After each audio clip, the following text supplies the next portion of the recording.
You say that, but no. All your screams, all your cheers, all your clapping. Just give me cake. I want cake. Cake is the language of love. Love, just words, just words. You love me? Yeah, whatever. Give me any time. Actually, don't. Please don't. Because I'll eat it. And I don't need to get any bigger than I am. Oh, now that you can do. Go ahead. When I make oh, no, you're pretty. Hello, everyone. How are you today? That was a lame response. Hello, everyone. How are you today? Very good. I'm good. I'm very good. Thank you. The one person that was kind enough to ask me. You all failed.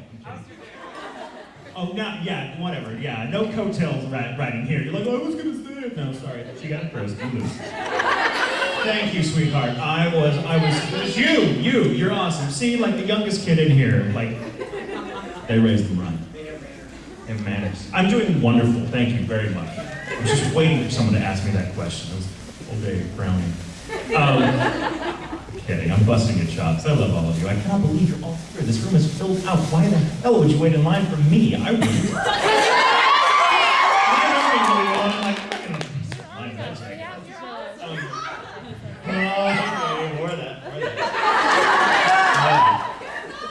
So, oh my God. I don't want that responsibility, thank you very much. That sounds like a really hard job. The more things you're capable of doing, the more people expect of you. And I prefer everyone have really low expectations, because then you can get by with doing better than... It's not raising our expectations. What? I heard someone make a wise crack over there. It sounded like a hi. Demigod. A demigod? What's a demigod? Like, is a demigod like the crossing guard for the gods?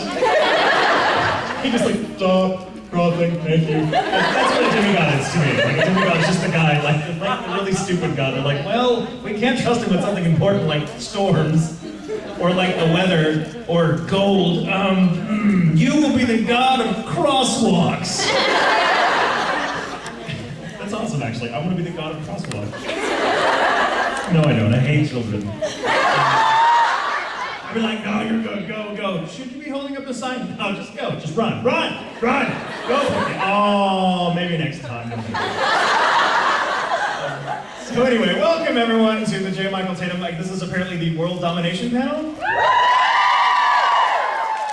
And since the entire world is freaking here, I guess we win. I know nothing about world domination. That's another job I do not want. That requires far too much effort and forethought, and I would just prefer to I'm a very path of least resistance sort of guy. If the world wants to be ruled by me, hey, I'm not saying if it shows up to my door knocking and going, please give me a place to slay, I'll totally let the world in and be like, okay, you're not my pet. But I'm not going to go out of my way to, like, rule the world. And more important things to do, like sleep.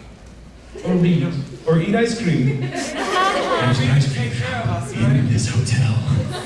It is so evil. They know me by name up there. Like, what flavor would you like to try this time, Mr. Tatum? I'm like, no.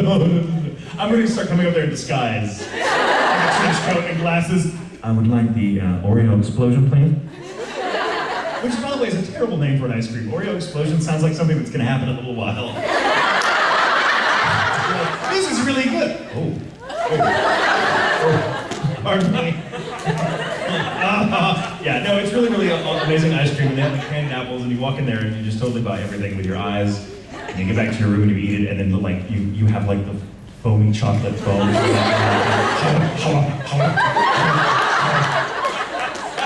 Housekeeping's like, are you okay? Hello, you okay? I'm like, I was always that kid on the playground in school, by the way. I had all the candy, and they'd find me like ODing on pixie sticks.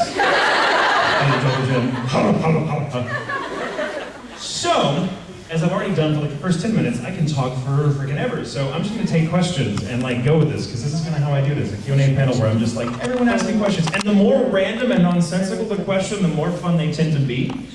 Let me preface all of this by saying, if I pick on you if I pick on you, it's because you're probably wearing bright colors or you're sitting very close. My eyesight is not the best in the world. And I'm like, you over there with the red, and I'm talking to a coat rack. So, if I don't pick on you, please don't feel that I'm like, oh, you have a stupid question. I just know you look like you have a stupid question. No, it's not that. It's just because there's a lot of you and I want to get to people that, whatever. So, let's see. I saw that hand go up first. You, the blonde with the glasses. You are blonde with glasses, right? Am I saying that correctly? You're like, no, I'm a Polish. No, I'm an elf. Like, I just have a small request afterwards. a small request afterwards? Yeah. Way to totally be the first question. I just want to get a recording of Sebastian's voice on my computer. Good luck with that. Tell you what, let me set some ground rules. Once this panel is over, and I'm like, bye everyone, thank you for coming, and you either throw Rotten Tomatoes at me or you scream or whatever, we have to get out of here very quickly. So no flash mobs coming up here because I will just run away. You will be on your own. I love you all, but there's a door right there, and I'm going out it when it's over. No, so afterwards, yeah, what I'm going to do, I've got some free time. I'm probably just going to kind of wander around the con a little bit. So if you see me, by all means, come up to me. I've got pens in my pocket. I'll do some signing a little bit, for God's sakes. A little bit. And some stuff if you see me. If you see me, I'm hard to catch. I'm like these two buttons. All right, so you there, the gentleman there in the white coat that asked me how I was doing. How are you doing? Good, how are you? I'm doing good. Oh. How old am I? That's only your damn business. I am 35 years old. Go look it up on Wikipedia. Actually, most of the stuff on Wikipedia is totally lie about me. I've never married Brina Palencia. I don't know, that's a rumor that got started, but no. Yeah, I'm 35 years old. I just turned 35 like a couple weeks ago.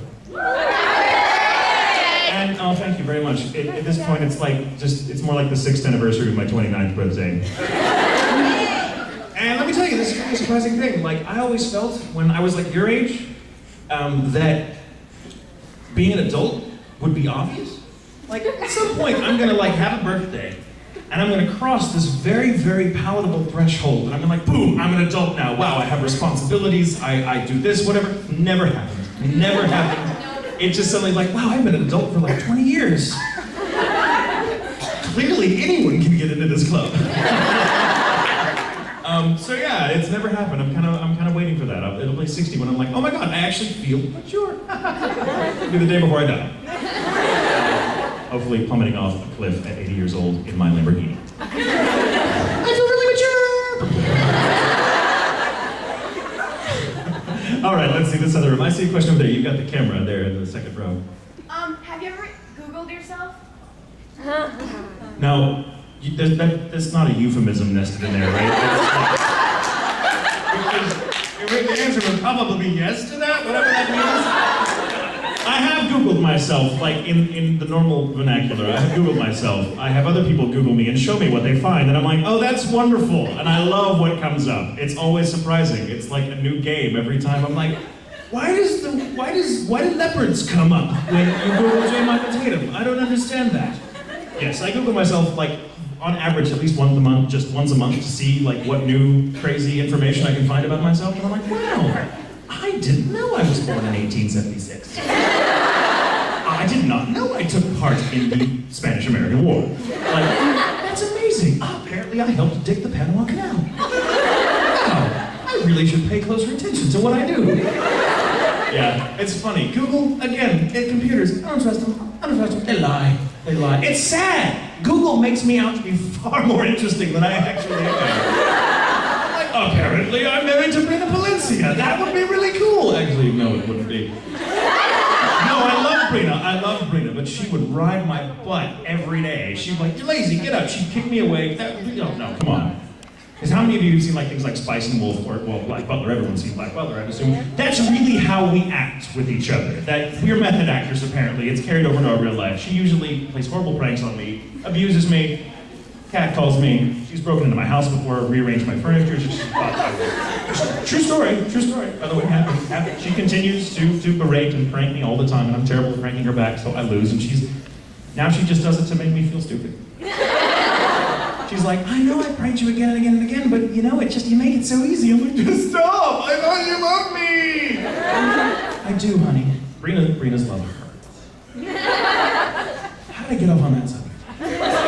Oh yeah, the Google thing. We'll figure out what that means. I don't know. Okay, question, this side of the room. You there in the front. Yes. You're like, yeah, you. No, the other you, behind you. Well, this computer doesn't ask a lot of girls that. Did you ask me? Well, Kiri doesn't ask a lot of girls out, no. But there's a very good reason for that. Kiri thinks girls are gross. No, he doesn't. He looks at girls and he goes, oh, she's very well put together. But they're an aesthetic thinker. Can I ask you out? Okay, what's your name? Kiri will ask you out. Well, first of all, I have to ask, how much money do you have on you? It's like, everywhere you want to be. Just bring Visa. What's your name? Heather. Heather? Okay, I remember that. See, I remember you were out there, Heather, but now I can see you. Look, Heather. So Heather, how would Kiri ask you out? Heather, you would be like, hi. Hi, Heather, how are you? I'm great. That's wonderful. Are you having a good time at Colossalcon? Yeah. That's wonderful. That's wonderful. I'm glad I can be a part of that in some way. So will this be cash, check, or charge?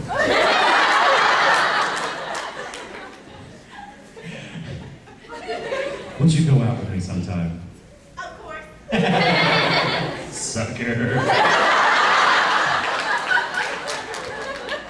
All right, let's see. A question. I see there. There's a hand with one of the wristbands on. Yes, you. That was your hand. That was really weird. Like the face and the arm were like a total body length apart. How the hell did you do that? You have a question. Whoa! I'm sorry. That was a really cool trick just now. It was like he was holding up another hand with the arm he actually had. That is a great trick, by the way. Please teach me how to do that at some point.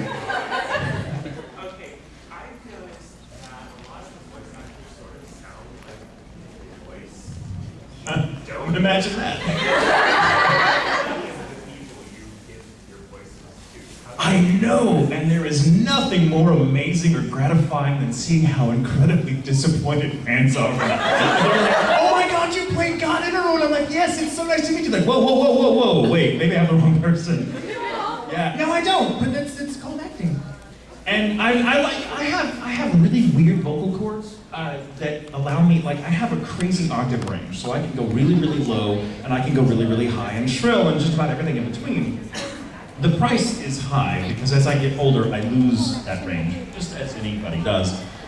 But yeah, it's kind of cool. I mean, it's really fun to play characters that don't sound anything like me, which is really fun, because a lot of people don't know, apart from things like Joey and Sebastian and a few other high-profile roles, I've done hundreds of things, and no one ever recognizes me, and I'm like, that means I'm doing a good job, It also means I get more work.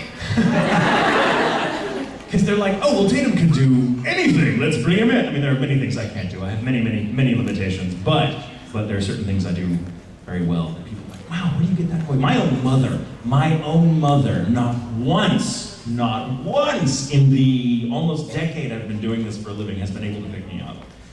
I'll explain to her, I'll tell her, that character there, the one in the red, that's me, Mom, that's me. And she's like, oh, that's wonderful, and she'll still pick another character. That one sounds more like you. She's thought I was Travis Willingham at some point. I'm like, there are worse people to be mistaken for. She thought I was Monica Rial. I'm like, Mom, please. My own mother. And she's so mortified by that. She's like, I'm your mother, I should be able to tell you. And study. Watch all my stuff. Get to know me. But yeah, it's really funny. And so for that reason, and so every time I'm we're together with my family, do a voice. I'm like, okay, what voice? They're like, I don't know, one of those voices. It's really, really funny. But I did voices a lot as a kid, so just I'm kind of schizophrenic. I have a lot of personalities, so acting is not very much of a stretch. I'm just like, who? I open up my bag of people. Who shall I be today? Yeah. So I do that when I'll go in public and stuff, and depending on where I am, I will be a different character. So maybe it's a character I play, maybe it's just a character I've made up, and I'll be someone different everywhere I go. I've never really... accidentally deleted her. I'm like a giant wardrobe. See, that's gonna be me as an old man. I will be Isaac Dean when I'm an old man. And I get dumber. Pretty close now, but I'm a little smarter than Isaac, so I can't really pull it off. Oh, I love Isaac. Whenever I shop for clothes, that's the voice that comes out. Can I see those fitting room, please? You have this in a size 4. I just want to see if it'll fit around my leg. So it's a hat. I know. All right, way in the back there. Yes, with the whoop. Of the characters that you played, do you have a favorite? I Everyone asks that question. You know, the truth is I have a lot of favorites. And Isaac Dean is certainly one of them. But obviously, I mean, as an actor, I feel very, very strongly that I should love every character I'm doing, because if I can't find something to love or something that makes that character my favorite in the here and now, I feel it's a failure of my own imagination. And I don't want my imagination to fail. I keep my imagination very well fed on fantasy and delusions. And it makes acting much easier. So really, when people ask me, like, who's my favorite character, like, it really happens to be whoever I happen to be voicing at the moment. So if there's like 8, 9 characters that I'm voicing in the same day, which happens very frequently, I'm like, they're all my favorite, yay! But naturally, in retrospect, the characters that I go back and watch time and time again, they're characters that I would love even if I had nothing to do with bringing them to life in English. So for that reason, I think Isaac Dean is was a wonderful creation, and I love that character, and would continue loving him even if he wasn't my character. I feel the same way about Kilya, I feel the same way about Lawrence and Spice and Wolf, and I feel the same way about Sebastian, who I think is really amazing. I like Sebastian more as a character than I do as a real idea. If he was a real dude, I would run the hell away. I'm like, you're cute, bye! No. I don't want none of that, none of that. No, thank you, no drama, thank you. But the truth is really all of them at some point, and they all kind of stay with me, and they all become part of this already very crowded room of personalities that are, you know, duking it out in my head. And they come out, you know, at car dealerships or drive-thrus, and sometimes all at the same time, and it confuses the hell out of everybody. You really should see me go through a drive-thru. I'll order for like 4 people, and it's just me. I was routine all the time, like, oh yes. And it's like, you know, so in real life, if I have like 4 people in the car, I'm never the guy driving that's like, no, you're all going to order yourselves. I'm not going to be the mouthpiece, because then you sound like an idiot. Because then you're like, yes, I'll have a cheeseburger and a Coke, and a cheeseburger and a Coke, and a cheeseburger and a Coke, and a cheeseburger and a Coke. So, you know, because no one's like, quick math, okay, I'll have 4 cheeseburgers, 4 Cokes, and 4 fries. So I ordered for myself and was like, oh yes, I'll have a number 6. Oh, I want fries with that! Shut up! I would like chicken nuggets. This isn't McDonald's! And then they pull up and they're all like... And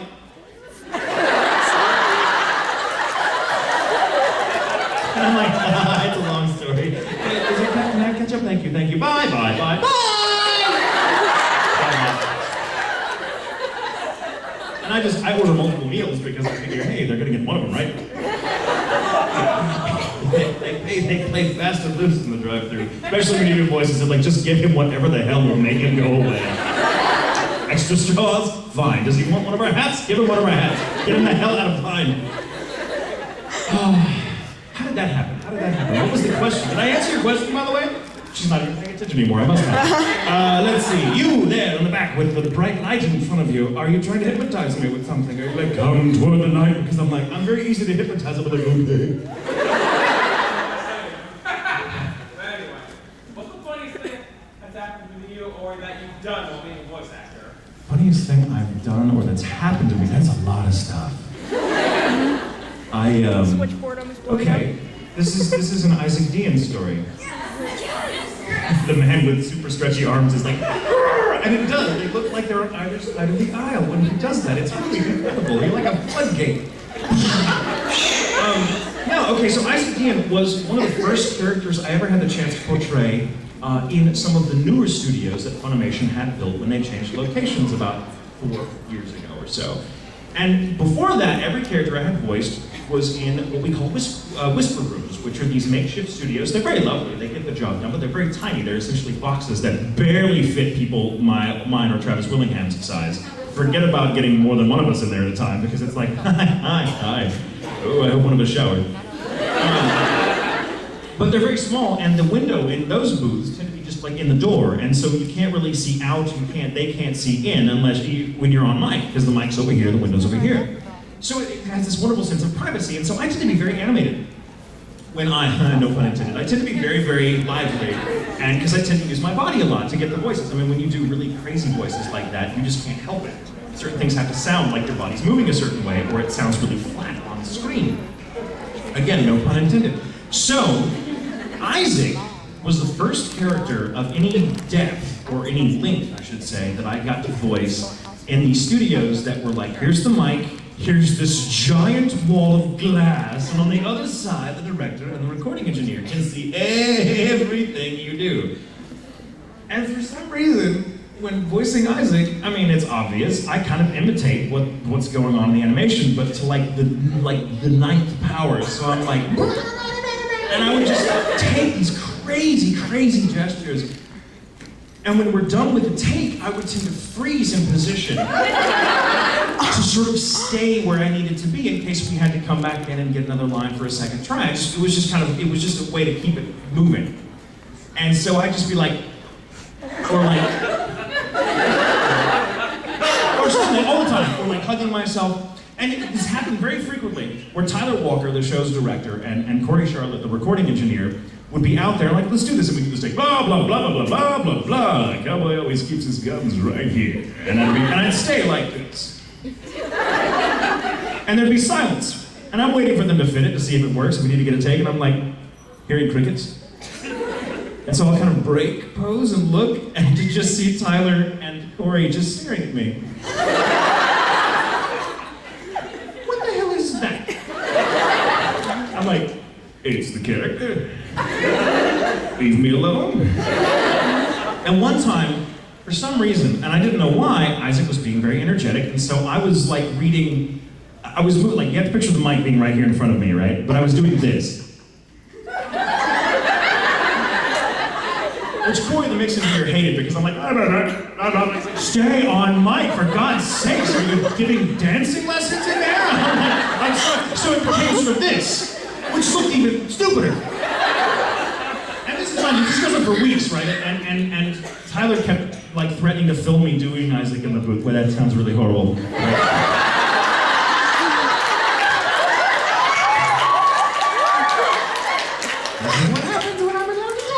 Right? Tatum, reel it back.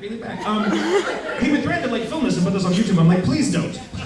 I'm like, don't look at me. And I'm sort of like turning the lights off. They bother the light from the monitors, they can see everything.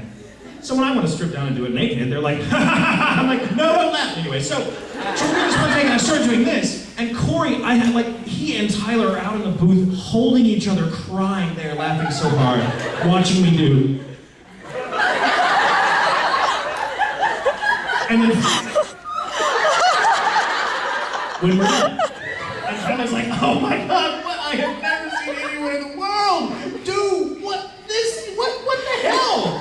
We keep doing it, it sounds great, it's just, please don't hurt yourself. And so they gave me no end of crap for doing that, and then like 20, 30 minutes later, we're still working on the same 2 episodes or something, and it just so happens that out of the blue, Isaac and Miria are both going,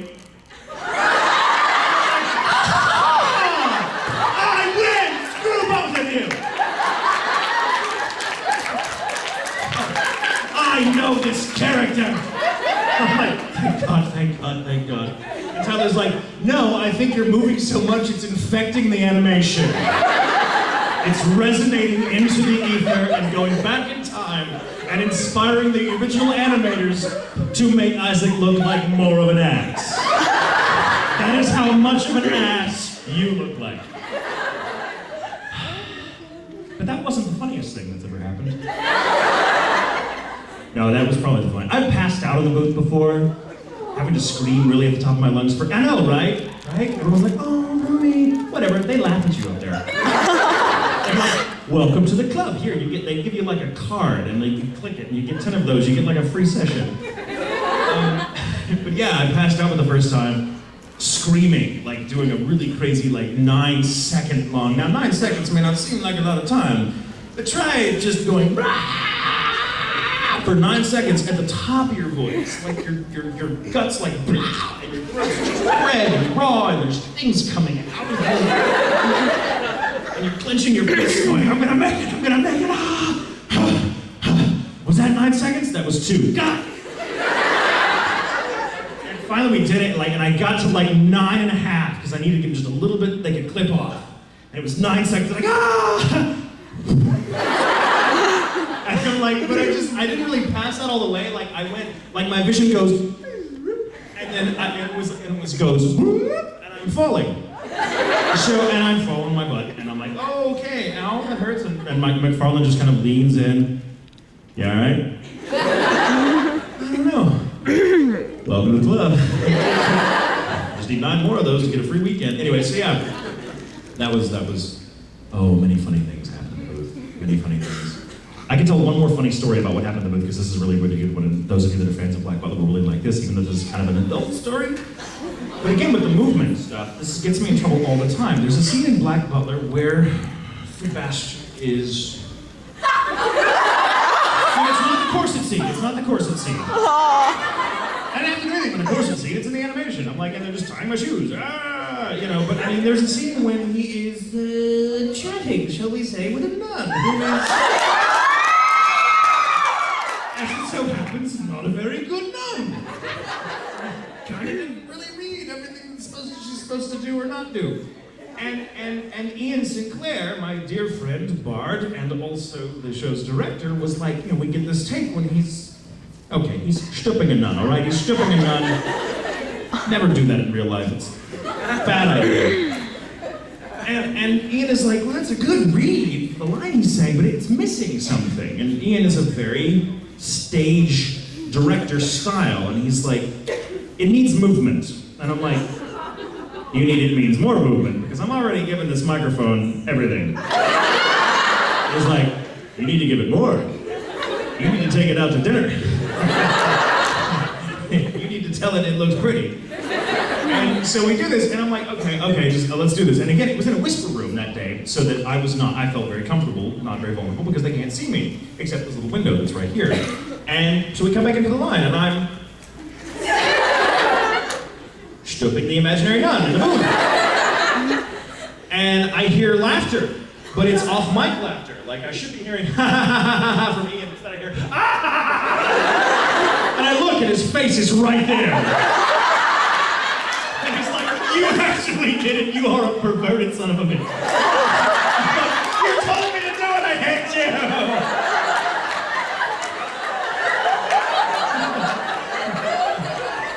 Now I'm pregnant. I don't know who the father is. I don't have eyes in the back of my head. Ah, the magic of audio. So, wow, I'm sorry. I should say some of this for the 18 Up panel. I apologize to any parents out there that are dumb enough to let your kids come here. Let's see, more questions. Let's see, I need some questions of you with the dragon. Does your dragon have a question? I don't speak dragon. Can you interpret? Does my brain skin turn you?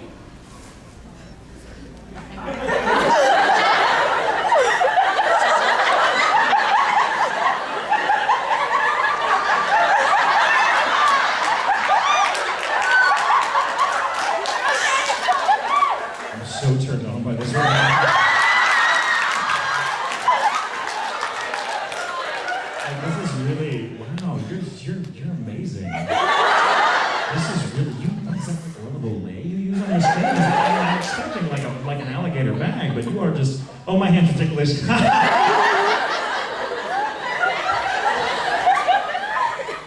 Oh dear, it's getting, in another life, sweet dragon, oh my God, I would totally bear your young. So you can eat them. But I'm afraid it just won't work out. We're from completely different worlds. I'm from this one, you're from some book. But you are, plenty of fish in the sea. Don't worry, don't get obsessed with me, it's all good. I'm spoken for. Sorry. I've been dating a unicorn for the past 10 minutes. I'm a pain in the ass, he won't let me get past first base. Oh, here we go with the gnawing of the fingers. Okay, that needs to stop. Whew, that was, well, things you don't think you're going to be doing when you get up in the morning. I'm going to have a dragon make love to my hand. It's going to be a good day. Become my therapist. Anything wrong that I'm attracted to a dragon? Are you seeing a dragon yet? That's a bigger problem. Why? I'm at an anime convention. Oh, never mind. You're fine. You're fine. What have I told you? Well, I'm distracted now. Let's see. You're like you there with the tattoo. Me? Huh? Okay, since this is a Oh wait. world... Oh, that's you. Oh, I'm sorry. I wasn't. Oh, but, okay, we'll get to you. I'll do you, and then I'll get to you next. That's what she said. Oh, shut up! Oh, grow up, people. What is this, high school? God! You have me teaching a health class. This is terrible. Okay, well, I'll let her ask her question first, and then I'll do you. Get to you. Please ask your question. Let me stop talking. I'm gonna try it. Okay, since this is a world domination panel, Kyoya, Sebastian, or France, who could take over the world if they really wanted? Okay, between France and Sebastian and Kyoya, who would take over the world? And then we all know it's not going to be France. Are you kidding me? France take over the world. Parents like, I would love to take over the world. Yes, tomorrow. Tomorrow's you're going to in people. England. Never mind. France would be like, oh, look at this gun. It's going to fit so well on the ground. You're in England, so you know. What's that? You're in England, so you know. What, you want England to rule the world with this? Hey, England had their shot to rule the world, they screwed it up. No, there are no do-overs for that one. Sebastian wouldn't rule the world because Sebastian doesn't care. Sebastian would be like, I just want to eat souls. And ruling the world would kind of distract me from that. I think Kyoya would, and I believe Kyoya probably does, and we just don't know it because Kyoya's the Shadow King. Isn't that little black book? Hey, you say that now. Just wait till his healthcare bill passes. I'm kidding. Kyoya would want all of you to be in perfect health. But he would. He'd be emperor of the world. And that little black book of his, every prime minister's number, every president's number, every photo of every presidential candidate, or more. How much they make. Recipes for cooking. With that one can rule the world. That's a job for Kyoya. I would trust that to Kyoya. Okay, now you, the gentleman with the tattoo. Are those tattoos, or am I just? Yes, they are. Okay, I can't see that far. I'm like, are that tattoos, or are they just a really cool shirt? Okay, since this is the World Domination panel, my question is, would we be taken care of? Define taken care of. If you mean like each of you have like a suite in the best hotel in the world and like 24 around the clock maid service or butler service, if that's your thing. Yeah, totally. All of you would be like in my cabinet. I would have a cabinet of people. But then but it would be a very boring world because I'd be like, everyone's just gonna watch anime. Okay, it would be a boring world for us. But the rest of the world would be like, oh my god, I just want to watch CNN. No! More Ava! That would be. What about Doctor Who? Well, Doctor Who, that would be like, oh my god, yes, Doctor Who. There would be a lot of, okay, you know what, this is why I can't run the world, because I'd be halfway through and go, oh my god, I totally forgot about Doctor Who! Doctor Who is now required meeting, all of you! And by reading, I mean viewing, and by viewing, I mean do it now or you die. I can't be friends with people that don't like Doctor Who. Like, I've had friends who are like, I just don't get it. Oh, that's sad. Well, that's one. That's Christmas card. But yeah, that would be, you'd all be taken care of. You'd all be taken care of very, very well because you're very sweet. You make me feel good about myself. And if I was going to be that kind of villain, I would need it constantly. Tell me I'm pretty. Good. Then you get banned. Go away. So, okay, questions. Let's see, questions. First of all, how am I doing on time? I gotta check my phone, because if I'm like, okay, shoot, I'm just kidding with my phone. I'm not gonna look at my clock. I don't know what time it is, because I'm like, blah, blah, blah, blah, blah. Time is like, question over here, back of the row, white glove on this side. Hello. Can I do my friend? Yeah, sure, that's why they hired me. Next question, so, would you like me to do the friend's guy? I suppose I can.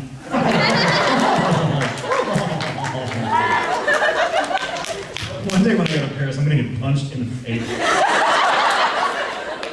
And the best part is I'm gonna get punched and I'm gonna run off and go,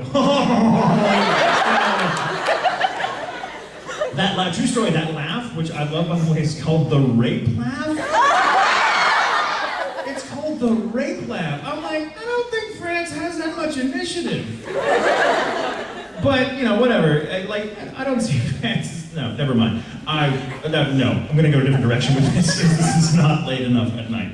But, no, when we did that laugh, the one that's like, the very first, the big one everyone thinks about, that was like on, like they promoted it when they announced the character and all that, that's like a 10, 15 second laugh or whatever. It went on forever. I had no idea. Like Scott, Sager, who directed the dub for Hitalia, just told me, like, in the script, it was scripted as obnoxious French laugh. And I'm like, oh, let's do it!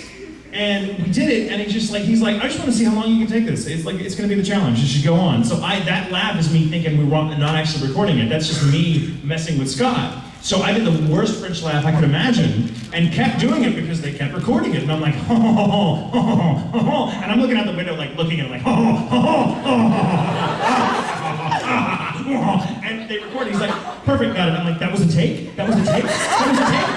That was a take? He's like, yeah, we got it. I'm like, and that now is what I will be remembered for. I could save the world after this.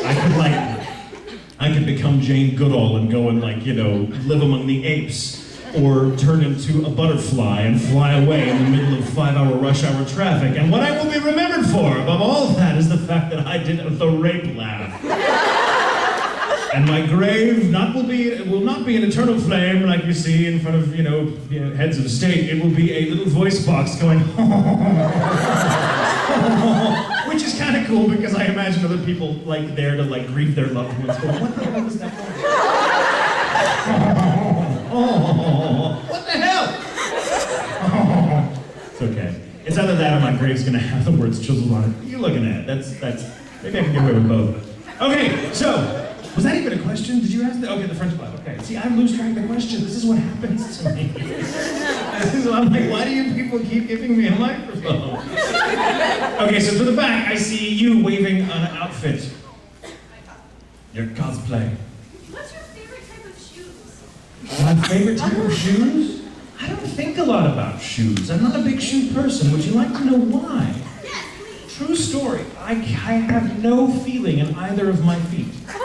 This is true. Now, for the love of God, this is not a challenge for all of you to be like, seriously? Because every person I have told that to, really? Like, they take a knife, like, I'm like, no, really, I can't feel them, but it can still do damage. Stop putting me on fire. It's for a lot of things. I've never been able to feel them. It's like a thing, like, and this foot, it's like the entire foot, and on this foot, it's like all the way up half my leg, and not half my calf. It's just a neurological. I was born premature. Seriously, I was born like almost 2.5 months premature. Can you imagine if I'd come out on time? Like, eat your vegetables. Like, that would be me now. So thank God I came out like early, because like that's like as it is, it's hard enough finding clothes that fit. But yeah, so I don't really think about shoes. For me, shoes are purely functional. I'm like, what's gonna keep me from stepping on a nail?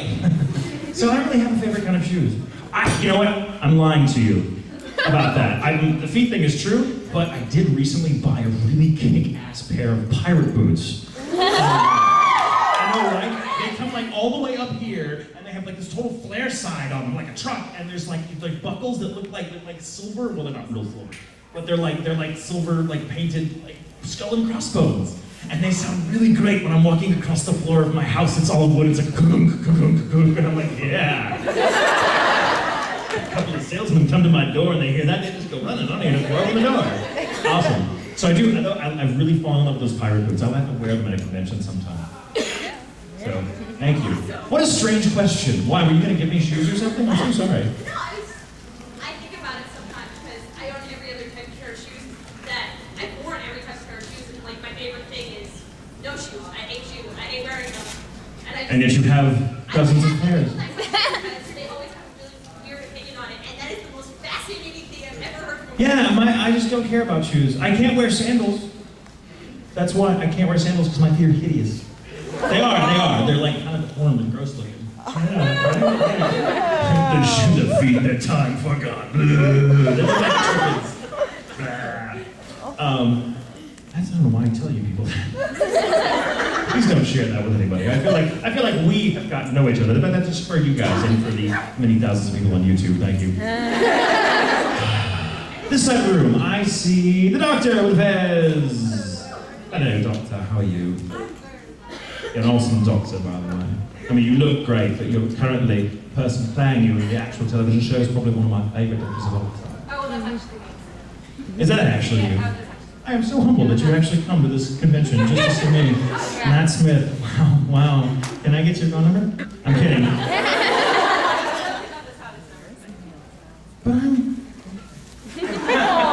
But I've played a time traveler before. What's your question, love? well, it's first calling about you in the hallway yesterday, and I was reading, and I was going to say, like, that was cool. Aw, that was cool. That was very cool for me too. And then, yeah, so that was weird. Anyway, so I was wondering if Sebastian and Kyo-Yo were in a battle of wits. Who would win? Oh, why do people do that to me? I have no idea. Sebastian and Kyo-Yo in a battle of wits. Who would win? Okay, well, if Sebastian had CL telling him, you have to win, that's an order, then it would clearly be Sebastian, but only by the skin of his teeth. I don't know, really. I think both of them are very witty, but it wouldn't be a battle of wits in terms of like what we think of as a battle of wits. It wouldn't be them trading quips, because neither one of them are quipsters. Like, that's a job for the twins. You know, like, the twins win every time, but it would be a battle of wits played on the world stage where, like, the fate of nations were at stake. Like, I see your Cambodia, and I raise your France. What the hell are you talking about? No! And whatever. That would be, in which case, Kyo-Yo would probably win, because I think Kyo-Yo is more worldly than Sebastian. Not that Sebastian isn't a genius, but Sebastian, the world is a plaything, so he doesn't take it very seriously. It's just a hunting ground to him. Whereas Kyo-Yo, it's a very different kind of hunting ground. It's a hunting ground that he intends to turn into a petting zoo. Speaking of which, I petted a kangaroo a while ago. That's another thing I didn't do. I made love to a dragon a while ago, and I petted a kangaroo. I can die a happy and very strange man.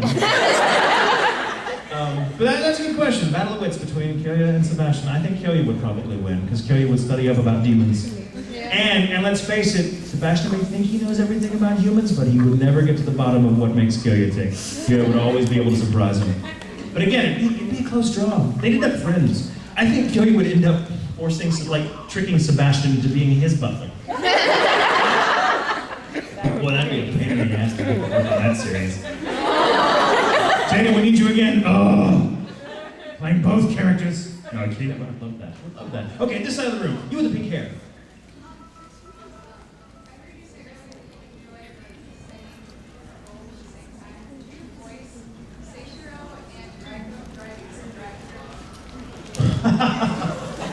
They sound a lot alike, so that's very easy. I don't know, what would it... Raiko would be like, they have cinnamon Twizzlers here. and Sashiro would be like, it's a panda house. They don't even have a drive-through. I don't know how that would work. Like, that's because they're both so like, I don't know. They would go crazy and start like killing people. And Sashiro would be like, oh, sorry, and put on his glasses and like take out his feather. And be like, these aren't the droids you're looking for. Wow, that was a Star Wars reference, my bad. I'm gonna have to try that sometime. I'm gonna get back to you, I'm gonna work on that. No one's ever suggested that pairing before. I'm like, what an odd couple they would make. Sashiro, like, that's, wow. I do like both of you. They're very cute. Those two characters. What, don't giggle, it's true. All right, let's see, here in the middle, you in the front row, yeah. What was your experience doing Summer Wars? That, oh my god, okay, I love that you bring that up. Summer Wars, how many people here are fans of Summer Wars? Okay, that's awesome, that's great, but that's not nearly enough of you, please.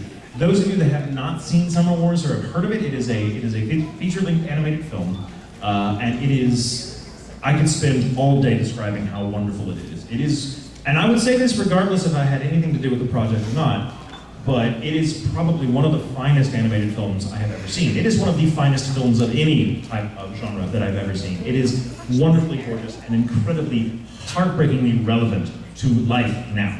And I got to play Wabiskate, who's a really great character. He doesn't have a lot of lines, but he's pretty pivotal, and he comes on, and there's some really great emotional moments for an actor to chew on in that movie. Rena Palencia and Michael Center Nicholas, both wonderful, wonderfully talented people who do an incredible job, and Mike McFarlane directed the dub. And for me, the experience of working on Summer Wars was all of 3 hours of work. So it was half a day for me. And I really enjoyed it. While doing it, I was like, this is really cool animation. I like the story because Mike was telling me everything that was going on that my character was not necessarily privileged to know. And then, answer your phone, please. God, put it on vibrate or something, come on. And watch my phone ring now. Mom! I'm on a panel. But yeah, when I saw it later, when it was done, they had a cast party, and we all got together and watched it, and I cried my eyes out. 5 minutes, 5 minutes, thank you, 5 minutes. You should like walk across the stage with a little thing, 5 minutes, 5 minutes, 5 minutes. So Summer Wars was incredible, and I say without hesitation of all the things I have done that I'm extremely fortunate to have gotten to be a part of, Summer Wars is probably the single proudest project I've ever got to say that I'm a part of. And that's a difficult thing to say because I love a lot of the stuff I've done. I think I'm very, very, very into it. And I think it's enriched my life, but Summer Wars was just the right thing at the right time, and seeing it now, it gets better every time I watch it. I think it's a fantastic dub, and it's just a lot of really talented people at the top of their game, not just on this side of the pond, but on that side, in Japan, the creators. Remarkable film. If you haven't seen it, go see it now. You cannot be truly cool until you've seen it, so be warned. All right, I've got like 5 minutes left, so I have time for maybe 1 or 2 more questions, so I'll try to do really, really quick ones. You holding up France, I'll get to your question. By all means, take your time. Sorry, go on. Alright, well, say you became supreme ruler of the entire universe and everything, what would you change about the entire universe? Oh my God, really? A lot of things. A lot of things. Off the top of my head, 2 really big things that I would change, and I don't know that even being the supreme ruler of the universe would really help much, but I would love people to read more than they do, and to read better than they do. I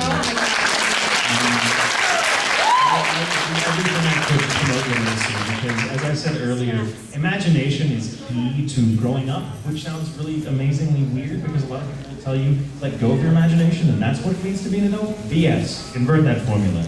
Growing up and getting through life requires imagination, and to have an imagination that will get you through life, you have to have an imagination that is well-fed, that has been enriched. And if you gravitate towards, lesser things and only like those things and never get a taste for the more complex stuff out there that you can find, say, in books or whatever, your imagination is not where it should be, and life will not be as interesting for you as it could be. That would be what I did. And I said 2 things. I think 1 thing actually will cover it. I would just promote the hell out of literacy. All right, I have time for 1 more question. Thank you for that. That was a really good one. 1 more question, and I hate this. Please, please, please. If I don't pick you, it's not because I don't like you. It's just because I think you have a stupid question. So, I see. Okay, you in the back with the red and the glove. You. It better be good. They're gonna all hate you if it's not. Have you ever gone out and bought anything at Scar? Ever gone anything and bought out as Scar? No. Actually, I should. You know what I'm gonna do? I'm gonna go buy a puppy as Scar.